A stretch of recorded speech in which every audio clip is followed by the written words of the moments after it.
durablement vôtre pour un monde viable, vivable et vivant. Aujourd'hui, nous évoquerons le monde tel qu'il est et tel qu'il pourrait être si tant est que nous le voulions. Constat, engagement et perspective avec l'un des cofondateurs de Motrice à Metz que nous avons rencontré à la Trucothèque du numéro 23 rue des Allemands, le deuxième magasin de ce genre très particulier créé par l'association.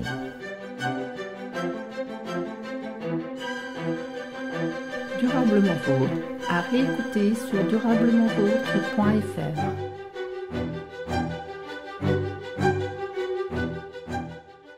Olivier Rudez, bonjour. Bonjour. Olivier Rudez, avant que l'on rentre dans le vif du sujet avec vous, nous sommes ici à la Trucothèque, une des trucothèques créées par Motrice, en l'occurrence celle dans le centre-ville de Metz. Ça ne va pas être le sujet du jour, mais j'aimerais quand même que vous nous expliquiez où nous sommes et en quoi consiste cette trucothèque. Donc le principe est vraiment très simple. C'est un magasin gratuit. Donc chacun peut apporter des objets et chacun peut en prendre aussi gratuitement. Et on peut aussi emprunter des objets gratuitement. Comme on voit ici, il y a des jeux de société, des appareils de cuisine à raclette, beaucoup de choses qui se prêtent. Donc chacun fait comme bon lui semble. On peut juste apporter des objets, juste en prendre ou aussi juste en emprunter. Derrière moi, des chaussures.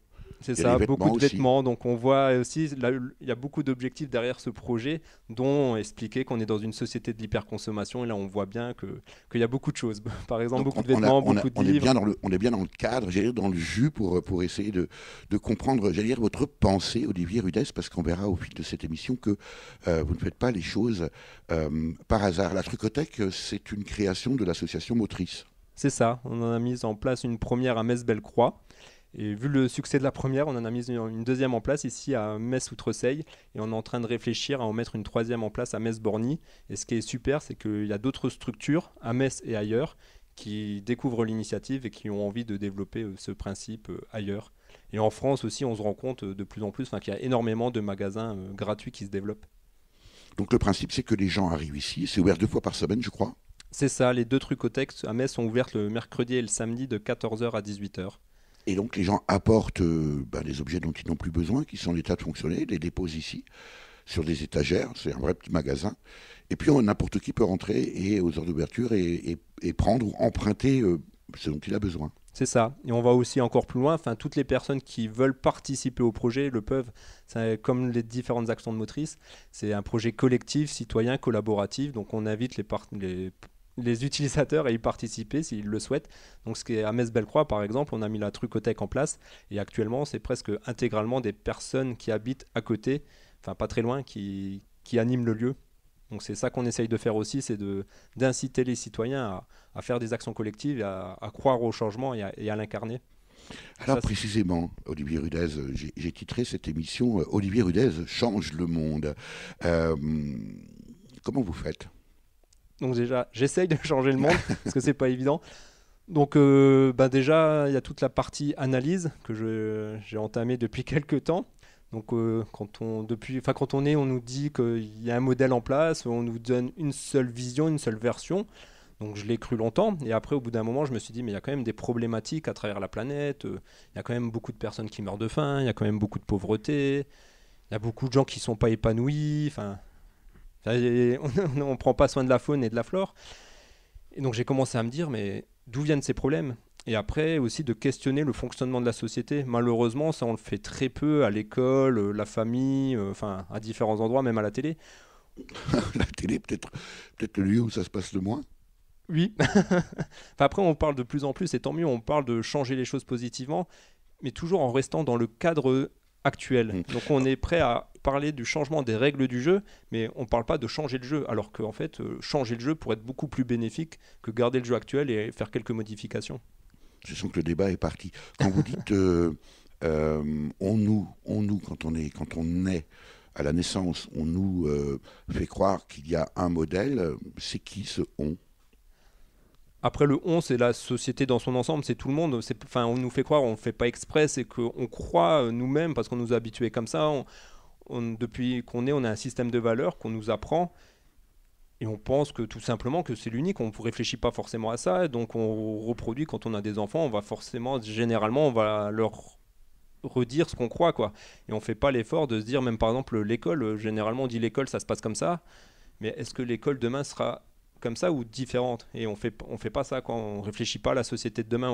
Il faudrait vraiment avoir des cours aussi sur son bien-être, sur son bonheur, sur ce que c'est l'amour, des choses comme ça, des choses qu'on fait pas. Et aussi quel futur pour demain, comment sera l'éducation demain. Et ça, actuellement, ça manque, quoi. Donc, le but de ces projets comme la Trucothèque et bien d'autres, c'est d'agir concrètement pour proposer des choses, mais aussi à inviter la réflexion. Par exemple, à la Trucothèque, une des réflexions, c'est de dire, là, on est dans une société où on possède tous beaucoup d'objets, alors qu'on les utilise très souvent très peu. Donc, est-ce que c'est judicieux ou pas? 15 minutes durée d'utilisation d'une perceuse, par exemple, quand on achète, les statistiques montrent qu'on s'en sert 15 minutes pendant tout le temps où on la possède. C'est ça, et c'est la même pour plein d'objets, une tondeuse à gazon, il y a tous les objets, l'appareil à fondu. On peut regarder dans nos placards, ça peut être un bon test. On regarde dans nos placards et se demander, tiens, combien de temps je l'utilise? Donc après, on a été habitué comme ça, on pourrait se dire c'est comme ça, mais après, est-ce qu'on pourrait pas produire beaucoup moins et mettre les objets en partage, et pourquoi pas même gratuitement? Et là, on arrive justement à la déconstruction mentale du fonctionnement de la société actuelle, qui a pu être bénéfique à un moment, mais qu'en fait la société évolue en permanence et il ne faut surtout pas tomber dans le statu quo, dire ça fonctionne comme ça, il n'y a pas d'alternative, et plus tard les futures générations devront fonctionner comme ça. Ça, on n'en sait rien, les futures générations fonctionneront comme elles le voudront, et on peut déjà initier dès maintenant des réflexions par rapport à ça pour que ça change, parce que c'est ce que je constate aussi, c'est qu'on peut croire souvent, on entend que c'est compliqué, mais pour moi c'est changer totalement la société, c'est pas si compliqué que ça peut aller très rapidement, et ça me semble pas insurmontable, bien au contraire. À quel moment vous avez pris conscience, Olivier Rudez, de cet état de fait précisément de ce monde qu'on nous inculque, parfois même en intraveineuse, sans qu'on s'en rende compte? Qu'est-ce qui s'est passé pour qu'à un moment donné, vous preniez conscience d'être dans un monde que l'on vous a imposé? Ça s'est fait progressivement, c'est par plusieurs étapes. Donc déjà, je me rappelle quand j'étais jeune, je me demandais, mais c'est bizarre, on est enfermé, on est à l'école, on est enfermé entre quatre murs, et pourquoi on fait pas des choses dehors? Mais après, je me disais toujours, c'est les adultes, ils ont raison, c'est comme ça. Je me pose des questions, mais ça doit être bien, c'est les adultes qui l'ont décidé. Je croyais en ce que disaient les adultes. Et au fur et à mesure aussi, on voit de la pauvreté, des personnes qui sont dans la rue, qui demandent de l'argent, donc on se pose des questions, mais après on oublie un peu. Et au fur et à mesure, je me suis posé de plus en plus de questions. Et après, c'est pendant mes études, quand j'avais fait DUT technique de commercialisation. Et en même temps, j'ai commencé un peu à m'intéresser à l'argent, comment est créé l'argent, d'où vient l'argent. Et j'ai réfléchi à tout ça. Et au bout d'un moment, j'ai commencé à faire le déclic que les problématiques étaient liées à l'organisation de la société. Et que tant qu'on essayait de changer juste les problématiques sans réfléchir à l'organisation de la société, pour moi, c'est en vain, quoi. C'est une analyse marxiste, Olivier Rudez? Je suis pas spécialiste par rapport à marxisme, mais non, pas forcément. Souvent, on aime bien justement mettre des ismes, communisme, socialisme ou autre, mais non, justement, c'est aller, pourquoi pas, vers des choses qui n'ont même pas encore été proposées. Justement, ne pas se bloquer dans des choses qui ont été déjà proposées, mais débloquer notre imaginaire et vraiment réfléchir comment l'humanité pourrait fonctionner. Et quand on prend conscience de ces phénomènes-là, de ces mécanismes-là, Olivier Rudez, comment on vit les choses? Parce que là, tout d'un coup, on doit se sentir un peu à l'étroit, non? En disant, mais je suis dans un monde qui ne me convient pas. Comment on réagit par rapport à ça? Parce qu'après tout, peut-être que les choses ne changent pas. Vous dites que c'est facile. Moi, je n'en suis pas si sûr. Peut-être parce que les gens sont dans un confort et qu'ils n'ont pas du tout envie que les choses changent. C'est l'histoire de l'éléphant qu'on apprend à rester attaché à l'arbre. Après, ça dépend des expériences de chacun. C'est multiple. Mais moi, par exemple, je suis passé quand même par des périodes compliquées où justement, je me disais, je suis un modèle. J'avais des bonnes notes, j'ai toujours fait ça bien, je suivais bien le modèle. Mais quand j'ai commencé à me dire, mais est-ce que ça me correspond vraiment? Et que je me suis rendu compte que non, là, on commence à se poser des questions et c'est compliqué. On se dit, mince, comment je vais faire? Si je suis pas le modèle traditionnel et j'essaie de faire ma propre voie, c'est compliqué. Et au début, c'est compliqué. Mais après, je me suis rendu compte qu'il y avait beaucoup d'autres personnes, de structures qui réfléchissaient à tout ça et qui agissaient. Je me suis renseigné. J'ai été aussi découvrir des lieux de vie différents, des écolieux, des écovillages. Et là, justement, on reprend espoir et on se dit, ah non, ce qu'on nous dit, la société, c'est comme ça, on voit qu'on peut faire différemment. Et c'est ça qui m'a donné, je pense, aussi le goût à l'action et à agir. C'est pour dire, pour allier nos convictions avec nos chemins de vie. Et de plus en plus de personnes essayent de trouver cette voie. Mais encore une fois, je pense que c'est facile, peut-être, de changer la société, mais je ne pense pas que c'est chaque individu qui va faire les choses.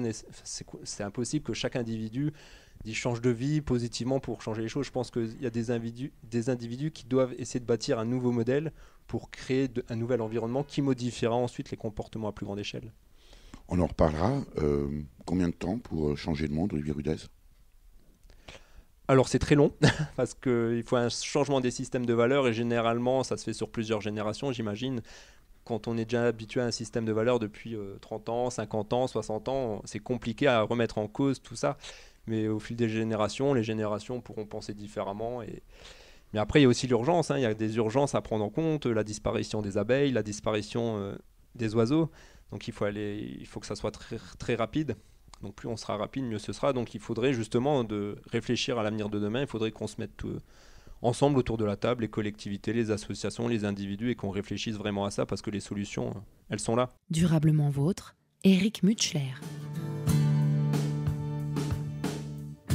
Sans connaître les raisons qui ont poussé cet homme à vivre dans une autre ville, on l'estime comme quelqu'un de toujours poli, qu'il soit heureux ou qu'il soit triste, sans donner d'importance à la chance de voir cet homme ce soir qui rentre un peu moins tard. Ses enfants aiment leur père avec une impatience qui le laissera vieillir juste après leur enfance. Il tourne sur un monde solitaire. Il court, il approche un autre siècle. On se souviendra de ceux qui commettent un crime un jour, de tous ces chasseurs de primes, et puis d'oublier la vie d'un homme extraordinaire. Sans l'espoir d'apprendre à leur apprendre à ne pas compter les heures qui s'enroulent et qui meurent, que leur dire viennent sur terre juste pour y répandre un peu d'amour et quelques cendres. On se souviendra de ceux qui commettent un crime un jour, de tous ces chasseurs de primes, et puis d'oublier la vie d'un homme extraordinaire.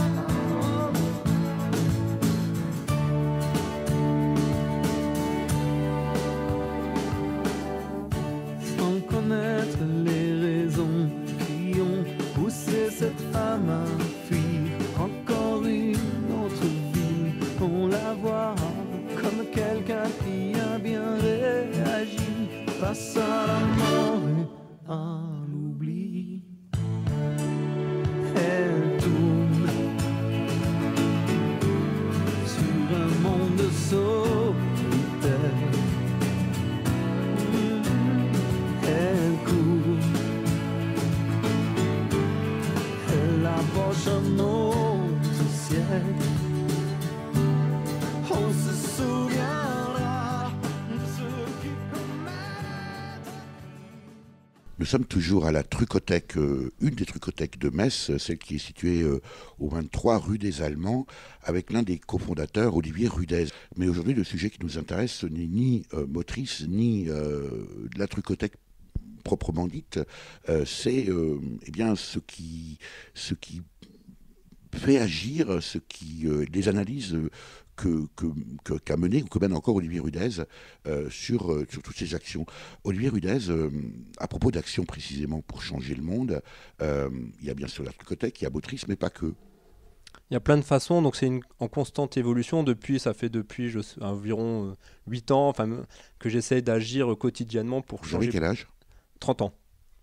Du coup, au début, c'était beaucoup des actions de réflexion sur les problématiques actuelles, d'analyse.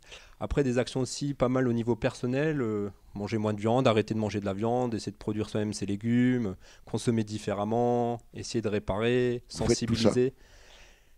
avant, je faisais beaucoup plus et j'essaye, mais là, comme je suis aussi beaucoup investi dans des projets collectifs, pour moi, c'est impossible de tout faire, agir vers l'extérieur, agir vers soi-même. C'est pour ça aussi, des fois, on entend dire il faut que tout le monde fasse des efforts, enfin, il faut qu'on fasse ce qu'on peut, mais après, encore une fois, il ne faut pas qu'on se culpabilise ou qu'on se juge les uns les autres. C'est encore une fois que la société changera, les comportements changeront, et tant qu'on sera dans une société avec des inégalités sociales, il y aura des problématiques. Donc, c'est bien d'agir à son échelle, comme on peut, sans se culpabiliser soi-même, parce qu'on a tous des paradoxes, de faire ce qu'on peut. Et après, du coup, j'ai enchaîné, j'ai regardé un peu autour de moi, j'ai vu des associations dans le secteur, donc je me suis investi dans pas mal d'associations, que ce soit par exemple UNICEF, Greenpeace, le système d'échange local en Moselle. Ça veut dire, Olivier Ruedes, qu'avant cet engagement-là, vous n'étiez pas dans on va dire un contexte familial, par exemple, ça peut aider, particulièrement investi dans le milieu associatif. C'était le cas dans votre famille, par exemple? Donc mes parents, ils se posent quand même beaucoup de questions, ils aimeraient bien aussi que ça change, pas à remettre en cause tout le modèle de société, mais à dire qu'il y a des inégalités, qu'il y a des personnes qui prennent beaucoup de richesses et que d'autres en ont beaucoup moins. Donc si, ça, c'est mes parents m'en ont parlé. Donc, mais après, de là à aller encore plus loin, à remettre en cause beaucoup de choses, ça, c'est des analyses aussi un peu plus personnelles au fil du temps. Donc je me suis investi dans beaucoup d'associations, j'ai aussi pris mon vélo avec une remorque pour aller voir un petit peu des personnes qui ont décidé de changer de vie et pour essayer de créer de nouvelles réalités en créant des lieux de vie, comme des éco-villages, des écolieux, des fermes autogérées. Donc là, c'est souvent des lieux en harmonie avec la nature, qui font souvent de la permaculture, dans un esprit de partage, de collaboration. Donc c'est des valeurs assez différentes de ce qu'on connaît dans les villes, par exemple. Donc voilà, je me suis aussi questionné, est-ce que je veux vivre dans un lieu de vie comme ça ou est-ce que je veux revenir à Metz? Et je me suis dit que j'aimais bien quand même agir au sein du modèle actuel pour agir au cœur, quoi, agir au cœur du modèle économique. Donc après aussi, il y a la question, je me suis aussi engagé, j'ai trouvé un emploi donc au sein de l'association Wellfarm à Metz qui agit pour améliorer les conditions de vie des animaux d'élevage. Et après, je me suis quand même questionné, j'ai dit c'est bien d'agir au niveau de toutes ces thématiques, mais ce qui me chagrinait quand même, c'est que c'était souvent, on agit sur des conséquences, on va agir sur l'environnement, sur les animaux. Et ce qui me fait vraiment vibrer, c'est de dire, comme je l'expliquais tout à l'heure, c'est d'aller plus loin, d'aller voir la cause de ces problèmes. Et quand on cherche la cause, souvent, on retrouve les mêmes, quoi. C'est une société individualiste, où le but du jeu, c'est de faire du profit, où on est les uns contre les autres, où on réfléchit à court terme, on réfléchit pas au bonheur humain. Enfin, Et tant qu'on ne revisite pas ça, les problématiques, ou même si on arrive à régler 2 soucis, il y en a 10 autres qui vont se créer. Donc il faut vraiment fermer le robinet à problème. Et c'est comme ça que de plus en plus, je me suis investi dans des choses que j'estime plus en profondeur. D'où aussi la création de l'association motrice qui fait les deux, qui a des actions sur des thématiques bien particulières, tout en réfléchissant à la société de demain et comment on la transforme. Et c'est ça que je trouve génial, c'est le cumul de la réflexion et de l'action. Et là, ça parle à beaucoup de personnes parce qu'on voit l'action, mais aussi il y a les idées derrière et ça fait réfléchir beaucoup de personnes et ça, c'est génial. Est-ce qu'on peut dire, Olivier Ruedes, qu'à chaque fois que vous vous êtes engagé dans une association, il y a toujours eu au départ et au préalable une réflexion avec une volonté d'agir là, précisément de cette manière-là? Ça dépend des périodes, plus ou moins. Après, c'est ça qui est super, on agit, après ça permet une évolution, un questionnement. Donc au début, on se dit, tiens, je vais agir de cette façon, ça me convient. Et après, on se repose d'autres questions et dire, non, en fait, j'ai envie de faire différemment. Donc quand je regarde le parcours en arrière, effectivement, il y a une évolution constante et c'est ça qui est super. Et justement, c'est normal qu'on fasse souvent aussi dans la société, on a des emplois qui sont assez monotones toute notre vie. Des fois, on peut faire la même chose. Mais en fait, il faudrait qu'on soit en évolution constante, qu'on fasse plein d'activités, qu'on découvre. Et en fonction de ces expériences, il faut évoluer. Et là, le modèle économique en place fait que c'est très compliqué quand on veut changer de carrière ou des choses comme ça. Donc généralement, on fait la même activité, les gens se lassent, vont au travail, pas forcément avec le sourire. Une chose est certaine, Olivier Ruedes, quand on vous écoute, on pense forcément à ce fabuleux gâchis de richesse humaine dont nous disposons tous. Et quand on voit ce que la société en fait, ou en tout cas de ce qu'on peut vivre au quotidien, on se dit, mais oui, quel gâchis, quoi. C'est clair, pour moi, c'est un gâchis de temps. Il y a tellement de choses qu'on pourrait supprimer de la société. Chaque jour, je ne sais pas combien c'est d'heures, mais je pense que c'est des millions, voire des milliards d'heures qu'on pourrait utiliser différemment parce que là, on fait vivre un modèle économique qui va à sa perte. Et je trouve ça vraiment dommage que qu'on n'exploite pas le potentiel humain, enfin qu'on puisse pas inciter au potentiel humain. Quand on voit les enfants, ils ont envie de faire plein d'activités, ils sont heureux de découvrir des choses, et après on les met dans des cadres prédéfinis, et puis on devient malheureux, quoi. Et c'est pour ça qu'on est dans la rue, on marche, on se regarde plus, on sourit pas, parce qu'on est chacun dans son quotidien, et ça peut changer, quoi. C'est pas... Et qu'on en vient à qualifier le fait de tenir la porte à une vieille dame d'opération de relation intergénérationnelle. C'est qu'on commence à mettre des concepts sur des gestes, après tout, très humains et très simples. Oui, c'est ça, des simples gestes maintenant deviennent des exploits. Et après aussi, ce qui est très triste, des fois, les gens sont bien souvent, on est chacun isolé chez soi, derrière nos écrans, on a notre emploi, on rentre chez nous, on reste chacun chez soi, alors qu'on pourrait faire des activités collaboratives, et on le voit bien quand on fait des actions ensemble qui ont du sens. Les gens, ils sont portés, ils ont envie de faire ça, et c'est très très triste quand les gens disent j'ai envie de m'investir dans le milieu associatif, faire ce type d'action, ou dire j'ai envie de faire de la peinture, de la musique, mais qui peuvent pas parce qu'ils sont obligés les gens sont obligés de gagner de l'argent via des emplois qu'ils n'aiment pas forcément, et mettre de côté leurs vraies convictions. En même temps, Olivier Rudès, si la société est ce qu'elle est, est-ce que ce n'est pas aussi la nature humaine qui fait ça ? Et que si, encore une fois, les choses pouvaient changer assez facilement, ça se saurait. Et toutes les associations savent bien que lorsque elles font des appels à soutien de bénévoles, en général, c'est toujours les mêmes qui gèrent les associations. Donc par rapport à la nature humaine, moi je dirais qu'il n'y a pas de nature humaine, il y a des comportements humains qui évoluent en fonction de la société. Si on est dans une société individualiste, chacun pour soi, où on nous fait des cadeaux dès tout petit, on nous dit c'est ton objet, c'est le tien, mais on va développer des comportements. Alors que si on est dans une société de partage, où on dit aux enfants, bah tiens là il y a un objet, on te le prête, tu l'utilises, et quand tu n'en as plus besoin, tu le donnes, il y a une autre personne qui l'utilisera, les comportements humains changent. Et comme je disais tout à l'heure, les inégalités sociales, il y a des chercheurs qui font des études là-dessus, les graphiques sont disponibles dans des livres, sur Internet. Enfin, on voit la relation entre les inégalités sociales et la violence, la pauvreté, quand on ne prend pas son environnement, quand on jette des papiers par terre, le taux d'échec scolaire. Enfin, du coup, il y a vraiment un lien flagrant entre les deux. Comment vous nourrissez votre réflexion au-delà de prendre votre vélo et d'aller rencontrer des lieux comme ça singuliers ou expérimentaux, des laboratoires? Est-ce qu'il y a des lectures, Olivier Rudès, qui vous nourrissent? Ah oui, j'ai lu pas mal de livres, j'ai regardé pas mal de documentaires. Et ce qui est aussi super intéressant, c'est quand on se lance dans cette démarche. Comme je disais au début, on se croit seul. Et après, quand on cherche un peu, on se rend compte que partout en France, dans le monde, et même ici à Metz ou dans le secteur, il y a beaucoup de personnes qui pensent comme ça. Et on les retrouve, ces personnes, automatiquement. Et on a des échanges, on a des visions complémentaires. Des fois, il y a des visions différentes, mais c'est enrichissant de discuter avec tout le monde. Et c'est là qu'on apprend plein de choses, et c'est là qu'on reprend petit à petit espoir de dire... moi, j'ai tellement repris espoir que je me dis que c'est même facile de changer les choses. C'est amusant ce que vous dites, parce que j'allais vous poser la question du découragement. Vous n'êtes jamais face à la société, face à l'immensité de la tâche que vous vous êtes assigné quand même quelque part, Olivier Rudès, jamais de déception, jamais de découragement? Ah si, des fois c'est compliqué, je me demande, enfin un peu tout le monde je pense, on se demande quand même est-ce qu'on fait le poids par rapport à tout ça, est-ce qu'on peut vraiment avoir un impact, est-ce que le colibri peut vraiment éteindre le feu de forêt? C'est ça, on se pose ces questions et dire, quand on entend aussi les nouvelles des scientifiques par rapport au réchauffement climatique, tout ça on se dit mince. Donc non, c'est pas facile, et en plus ça nécessite quand même, c'est une prise de risque, hein, c'est sûr. J'aurais pu, on m'avait proposé un CDI à l'association où j'étais avant, j'aurais pu me dire je prends mon CDI, j'aime bien ce que je fais, et voilà. Donc après les convictions ont été plus fortes, donc il y a quand même une prise de risque, mais après les choix je les regrette pas, mais c'est quand même, au fond on est quand même, enfin c'est sûr, je pourrais pas faire différemment, je pourrais pas avoir une vie classique parce que je pourrais pas, je deviendrais fou. C'est pour ça que je me dirige vers ça, et ça rend heureux quand même quand on voit toutes ces personnes à la Trucothèque, les bénévoles, les utilisateurs, qu'on voit des échanges, une émulation, et qu'on voit qu'on se développe à différents endroits. Ça c'est plus fort que le reste. Tout à l'heure je vous ai demandé si vous avez lu Marx ou si vous étiez marxiste, Olivier Rudès. Aussi bien j'aurais pu vous demander le discours que vous tenez est un discours tiré tout droit de l'Évangile. Hein. Ah ça, je sais pas trop. Après moi, personnellement, j'ai analysé différentes propositions de la société de demain, et il y a quand même beaucoup de mes idées qui... Enfin, j'aime beaucoup l'économie basée sur les ressources.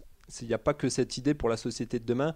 Il y a une réflexion, et pour moi, c'est la société qui me semble actuellement la plus judicieuse. Après, ça peut être complémentaire avec d'autres visions.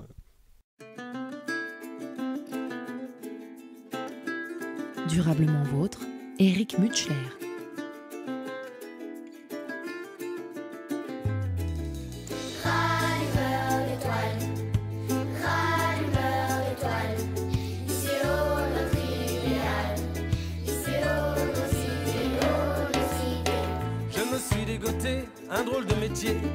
avec moi embarquer quelques illuminés, des fous. Oh oui, des fous. Je leur ai proposé pour unique salaire de la traînée de poudre d'étoiles polaires, d'accord. Ils m'ont dit d'accord. À la tombée du jour, quand le monde est KO, v'là qu'on sort les échelles et les chalumeaux, franco. On grimpe là-haut, perchés sous les étoiles, givrés que nous sommes. Dans la nuit noire, nous travaillons pour les hommes, encore. Nous travaillons encore, et encore, et encore.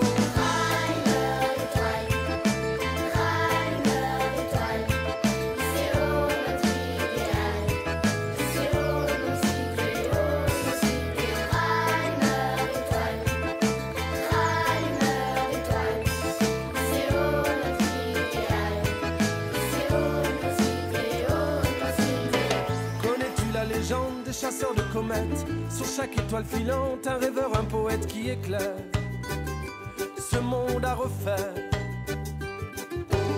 Si par un heureux présage tu levais la tête, grâce au souffleur de nuages, tu nous verrais peut-être d'ailleurs. On t'attend ailleurs. Par quitte la ville, ces foutus réverbères, viens nous rejoindre au-dessus des froides lumières. Embarque, prends place, on t'embarque. On a du boulot pour toi si tu le veux bien. Rallumer les étoiles du soir au matin, encore. Les rallumer encore, et encore, et encore. Rallumeur d'étoiles, rallumeur d'étoiles. Il sait où notre idéal, il sait où nos idées, nos idées. Rallumeur d'étoiles, rallumeur d'étoiles.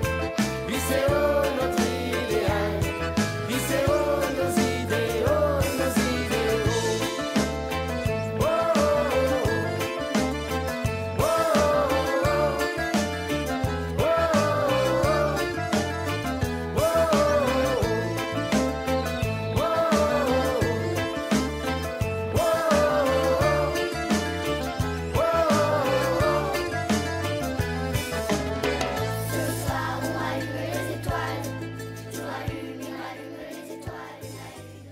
Olivier Rudez, on continue cet entretien avec vous ici à la Trucothèque créée par Motrice à Metz, parce que c'est le cadre idéal aussi pour justement poursuivre cette analyse après l'état des lieux, après les nombreuses actions dans lesquelles vous êtes engagé, la société de demain, parce que le constat et la réflexion, c'est bien, se projeter, c'est mieux. La société de demain, vous la voyez comment ? Alors moi, ce que j'aime bien faire, c'est ne pas forcément me focaliser juste sur une idée, mais un peu analyser différentes propositions. Et là, on se rend compte qu'il y a beaucoup d'idées. Il y a par exemple la décroissance, l'économie distributive, l'organisation démocratique globale, le revenu de base. Il y a des personnes aussi, ça peut être très intéressant. Je suis en lien avec des personnes qui essaient, en utilisant le modèle actuel pour les présidentielles 2022, de faire des programmes innovants qui permettent justement à intégrer le revenu de base, à vraiment répartir le temps de travail. Et quand on voit, quand on nous explique, ça semble si simple. Il suffit d'une question de volonté, enlever quelques anciens schémas.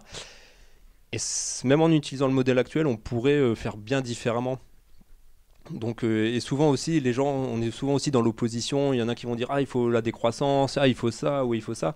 Mais après, c'est peut-être aussi chacune des idées ont leurs avantages et leurs inconvénients, et ça peut être vraiment très complémentaire. Et moi, à titre personnel, ce qui m'intéresse beaucoup, l'idée qui me semble la plus logique et la plus bonne pour l'avenir, actuellement, même si c'est évolutif cette idée, c'est l'économie basée sur les ressources. Alors, c'est un nouveau concept, c'est un concept de plus après la décroissance, le développement durable, la transition. On en est maintenant à l'économie basée sur les ressources ? C'est ça, comme je disais, il y a beaucoup d'idées à travers le monde. Oui.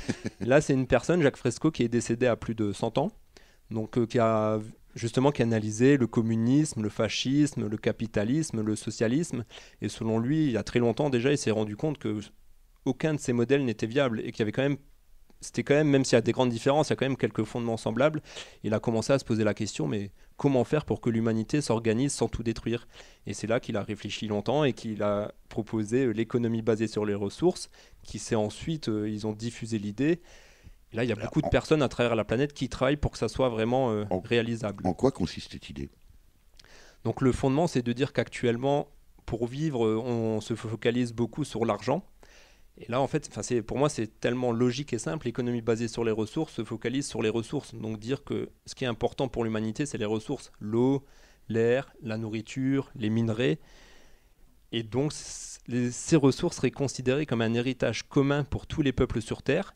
Et le but, c'est de les utiliser intelligemment, vraiment intelligemment, sans les épuiser et sans détruire l'environnement. Donc le but, c'est de réfléchir, c'est vraiment d'organiser la société par rapport à ça. Et c'est ça qui déterminerait quelle société on pourrait avoir. Mais le capitaliste pur jus va vous dire que si les ressources s'épuisent sur la Terre, c'est pas gênant, on ira les trouver sur Mars, sur la Lune, ailleurs. Voilà ce qui est intéressant dans l'économie basée sur les ressources. On met à l'écart les avis subjectifs, parce que là, actuellement, on a plein d'avis. Il y a des personnes qui vont dire on trouvera des solutions quoi qu'il arrive. Il y a des personnes qui vont dire qu'il ne faut plus du tout utiliser la technologie. Et là, dans l'économie basée sur les ressources, c'est la méthode scientifique qui permet de déterminer combien on a de ressources, qu'est-ce qui est possible de faire et que ça soit pérenne dans le temps. Donc c'est ça que je trouve aussi très intéressant. Est-ce que ce n'est pas finalement un pléonasme que de dire économie basée sur les ressources?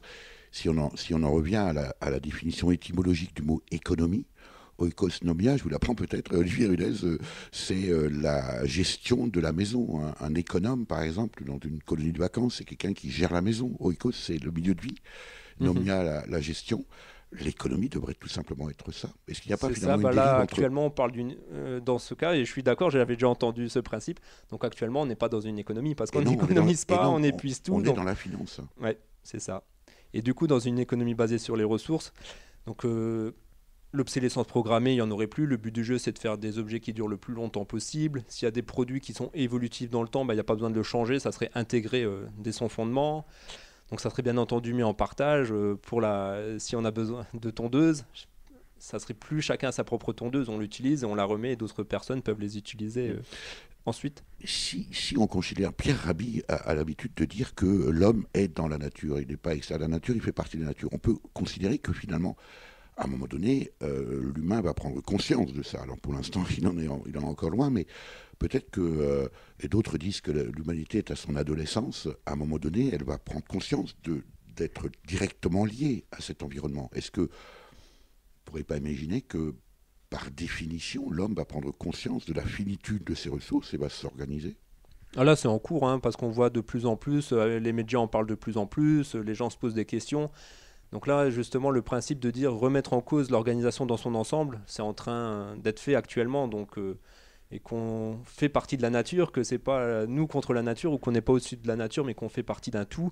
C'est en train de venir dans les esprits de nombreuses personnes. Donc c'est pour ça que moi je dis que le changement, pour moi, c'est une évidence. Même si ça semble compliqué, ça peut prendre du temps. Le bon sens finira par l'emporter sur l'absurdité. Je comprends mieux votre enthousiasme et vous avez les yeux qui pétillent quand vous parlez, Olivier Rudez, parce que finalement, vous avez le sentiment probablement très sincère et très profond que les choses vont changer. Ah, c'est ça, ils vont changer en profondeur. Par exemple, l'économie basée sur les ressources, c'est vraiment une refonte de notre organisation sociétale. Les notions, par exemple, d'argent et d'emploi n'existeraient plus. On n'aurait plus besoin de ces outils.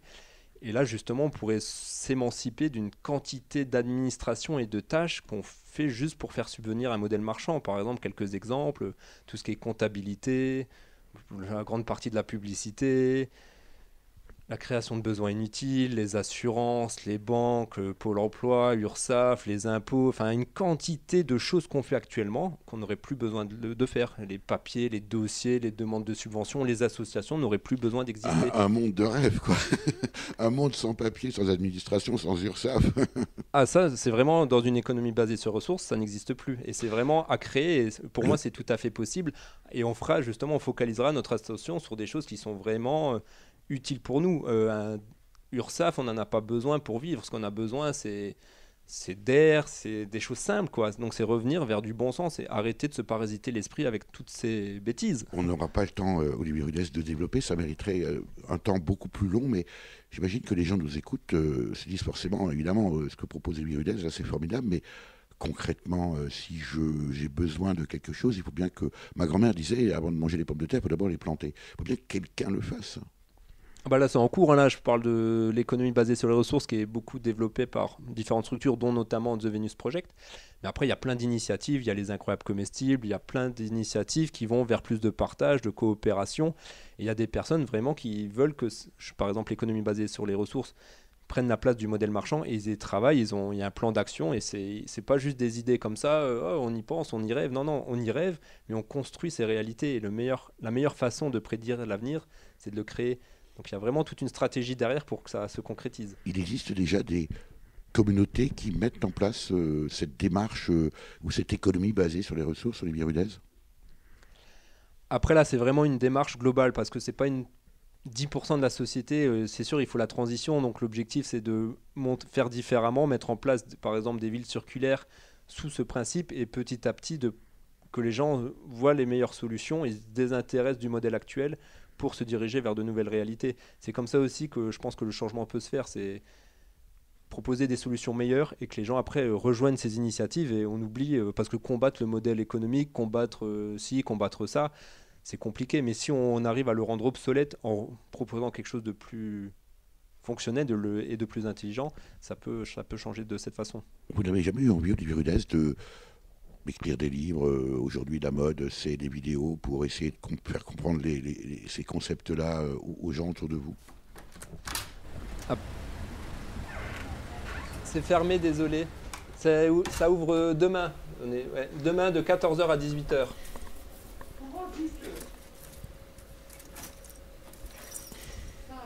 Oui, prenez.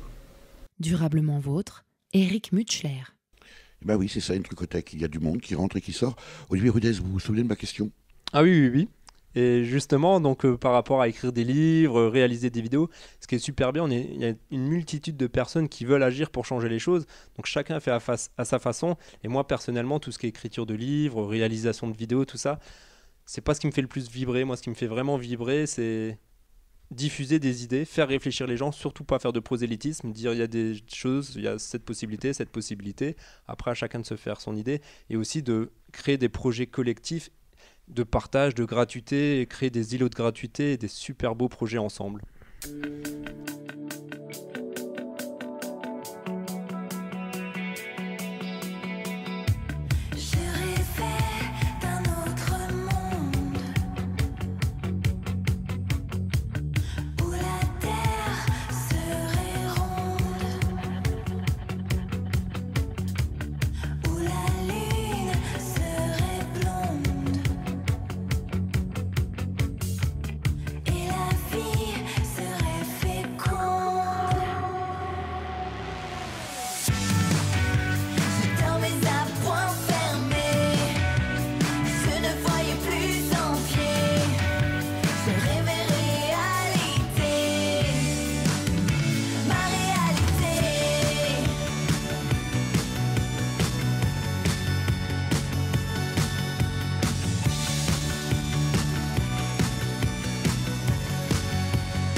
Olivier Rudez, on a bien compris votre engagement et surtout compris la réflexion, peut-être pas, parce qu'on n'a pas assez de temps pour l'approfondir, mais on comprend en tout cas que vous agissez sur la base de réflexion. Mais tout ça, ça nourrit pas son âme. Comment vous faites? Quel est votre parcours? Ah, effectivement, mais ça c'est le cas de beaucoup de personnes. De plus en plus, surtout les jeunes, on essaye d'allier nos convictions avec le moyen de gagner de l'argent. Donc pour moi, c'est vraiment une problématique parce que des fois, on n'a pas le choix, donc on met à l'écart nos convictions pour pouvoir gagner de l'argent. Donc moi, j'essaie de tracer mon chemin comme je peux. Donc il y a eu plusieurs étapes, plusieurs phases. Par exemple, comme je disais tout à l'heure, à un moment, j'ai trouvé un emploi qui me convenait dans une association en tant que chargé de campagne. Mais après, au fil du temps, je me suis rendu compte que ça n'allait pas assez loin selon mes convictions. Donc j'ai décidé d'arrêter pour participer au lancement de Motrice. Et après, au bout d'un moment, effectivement, la question, il faut quand même gagner. Dans l'état du monde actuel, il faut gagner de l'argent pour subvenir à ses besoins. Sur les ressources. C'est ça.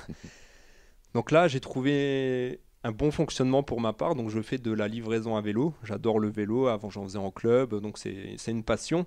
Donc j'ai pas besoin beaucoup d'argent. Travaille pour gagner de l'argent juste ce qu'il me faut. Donc je dois travailler dans le cadre de l'emploi à peu près 50 heures par mois. Et le reste du temps, du coup, j'ai le temps de le consacrer à ce dont j'ai envie pour profiter de la vie et pour essayer de participer à ce changement de la société. Aujourd'hui, on commence à voir apparaître les dépenses vertueuses. Les gens font attention à la manière de dépenser leur argent. Est-ce qu'aujourd'hui, le défi, c'est pas aussi, surtout Olivier Rudez, la recette vertueuse? Je ne sais pas qui vous emploie pour faire ces livraisons à domicile, mais est-ce que l'argent que vous touchez, alors évidemment, ce n'est pas un jugement, ne participe pas aussi d'une manière ou d'une autre à ce modèle que vous aimeriez pourtant changer? Ça, c'est sûr, c'est tous les paradoxes. Et pour moi, ça, c'est un point fondamental pour cette transition. C'est que par rapport au potentiel humain, c'est que les gens puissent réaliser leurs activités comme bon leur semble, là où ça leur semble judicieux. Actuellement, on est dans un modèle pour un peu de l'oppression, de la concurrence. On est obligé de se soumettre à certaines choses dont on n'a pas envie pour gagner de l'argent. Donc ça, et au niveau individuel, on peut trouver des solutions soi-même, on peut trouver des emplois qui nous correspondent. On peut aussi développer des activités économiques vertueuses en lien avec l'environnement, la réduction des déchets, le développement durable. Donc tout ça, il faut faire, c'est hyper important. Mais pour moi, ce n'est pas suffisant parce qu'on ne peut pas demander à toutes les personnes dehors, trouve-toi ta propre activité judicieuse ou crée-la. Non, après, ça doit être une démarche collective. C'est pas beau qu'il dirait change de trottoir et tu trouveras l'activité qu'il te faut. C'est ça, non, c'est pas du tout comme ça. On peut concilier les gens, tant que le modèle est là, il faut qu'on se dirige vers là pour les personnes qui en ont envie. Mais après, il faut aussi mettre en place des solutions pour permettre aux gens de changer, parce que c'est compliqué, même créer sa propre activité, il y a des risques, on ne sait pas si ça va fonctionner. Puis après, même si chacun crée sa propre activité vertueuse, est-ce qu'on va pas être un peu en concurrence les uns avec les autres? Si chacun doit vendre son activité vertueuse, est-ce qu'on ne reproduit pas là aussi les anciens schémas? Donc est-ce qu'il ne faut pas aller encore beaucoup plus loin et se dire, est-ce que le partage, par exemple, et la gratuité, est-ce que c'est pas ça des éléments vraiment vertueux?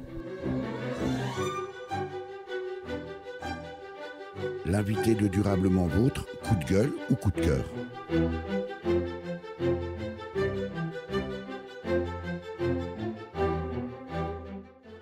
Olivier Rudez, quand on souhaite, quand on travaille comme vous à vouloir changer le monde, on est plutôt au coup de cœur ou plutôt au coup de gueule? Même s'il y a des coups de gueule, on est quand même beaucoup plus, on se focalise sur les coups de cœur, effectivement. On essaye.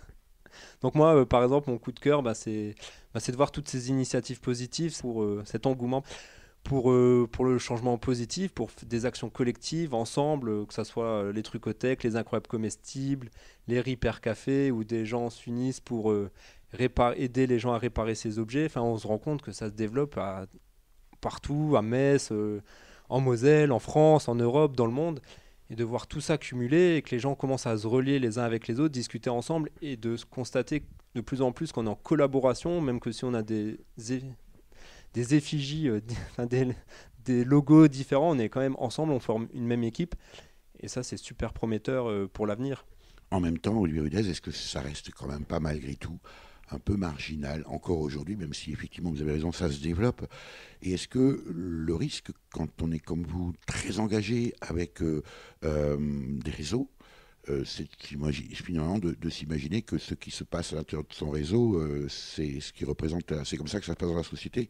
J'évoque là l'entre-soi, le fait que ça me fait penser aux réseaux sociaux où on se dit, voilà, on se congratule les uns les autres, mais on a l'impression que on confond ce qui se passe dans le réseau, je ne sais pas si je suis très clair, Ah si, si, si. avec ce qui se passe dans la société. Voilà, ce qui est bien justement, c'est agir au sein, en plein milieu du modèle, c'est de avoir plein d'avis différents. Donc effectivement, on fait la part des choses, on se rend bien compte que dans les réseaux, on a des idées qui sont des fois assez semblables, et après, on n'est pas coupé du monde. Donc je discute avec beaucoup de personnes. Donc c'est sûr que des personnes qui agissent, qui s'investissent pour changer les choses, ça reste, je pense, une minorité. Mais après, si on a déjà fait l'expérience, hein, on a été discuter avec des personnes aléatoirement dans la rue, et on leur pose des questions. Qu'est-ce que vous pensez de la société ? Comment vous envisagez demain ? Et on se rend compte qu'il y a beaucoup de personnes qui ne croient plus, qui constatent les problématiques, qui ne croient plus forcément au modèle actuel, mais qui vont quand même continuer un style de vie un peu comme tout le monde, quoi. Mais là, ça ne veut pas dire que c'est pas possible, ça veut dire qu'en fait, même si on n'est pas forcément nombreux, et même si ça semble compliqué, des solutions intelligentes, avantageuses mises en place peuvent pourquoi pas débloquer la situation à grande échelle. On vous a jamais traité d'utopiste, Olivier Rudez ? C'est rigolo, de moins en moins. Au fil du temps, on se rend compte qu'il y a des thématiques qu'on pouvait aborder peut-être, je sais pas, 8 ans en arrière ou 5 ans en arrière. Même quand on remet en cause les notions d'emploi et d'argent, de plus en plus, il y a beaucoup de gens qui se posent des questions par rapport à ça. Et donc non, ouais, des fois, on n'y croit pas, après on s'en moque, et après, des fois, ça peut devenir une évidence. Justement, puisqu'on est ici dans une trucothèque, celle de Metz en l'occurrence, rue des Allemands, on est très près du centre-ville, rue commerçante. Comment vous avez un magasin, la trucothèque, c'est un véritable magasin, certes gratuit, mais un magasin. Comment réagissent les commerçants autour d'ici, Olivier Rudez ? On n'a pas discuté avec tous les commerçants, mais généralement, tout le monde est content, tout le monde nous dit c'est une bonne idée, que ce soit les commerçants, les passants, les élus, les entreprises. On n'a eu que des retours positifs. Il n'y a jamais une personne qui est venue vers moi en me disant « Ah non, cette idée, elle est mauvaise, il faut arrêter ». Non, ça se passe super bien. Et puis même, des fois, on se disait « Ah mince, il y a peut-être des gens qui là, actuellement, dans le modèle-là, vendent des choses. Est-ce qu'on ne va pas un peu les embêter ?» On a été discuter avec eux, mais non, il n'y a pas de souci. Ils viennent même nous apporter des objets. Donc non, ça se passe. Je pense que quand une idée est basée sur le partage, le bon sens, la collaboration, les gens y adhèrent. Alors toujours en même temps, est-ce que ce n'est pas aussi un signe que ces initiatives-là, vous disiez en tout début d'entretien, Olivier Rudez, ne changent pas le jeu finalement. C'est-à-dire que tout le monde peut trouver ça, tout le monde peut trouver que c'est une bonne idée. Je me méfie toujours un peu quand les élus trouvent que c'est une bonne idée, parce que justement ça ne change rien au final. C'est sûr que c'est pas une trucothèque ou deux trucothèques qui vont bouleverser le jeu.